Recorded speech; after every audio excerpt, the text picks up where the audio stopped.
তাকবীরে তাশরিক কোন দিনগুলোতে পড়তে হয় এবং এর বিধান কি? খুব গুরুত্বপূর্ণ প্রশ্ন। তাকবীরে তাশরিক বলা হয় জিলহজের ৯ তারিখ থেকে নিয়ে ১৩ তারিখ পর্যন্ত যে দিনগুলো আছে এই দিনগুলোতে যে তাকবীর পড়া হয় সেটিকে।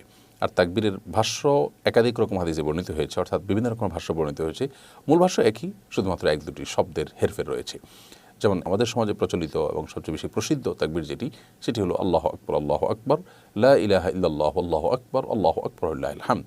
তবে আল্লাহু আকবার ৩ বার ও কোনো বর্ণনায় বর্ণিত হয়েছে আল্লাহু আকবার, আল্লাহু আকবার, আল্লাহু আকবার, লা ইলাহা ইল্লাল্লাহু, আল্লাহু আকবার, আল্লাহু আকবার ওয়ালিল্লাহিল হামদ। দুইটাই ঠিক আছে।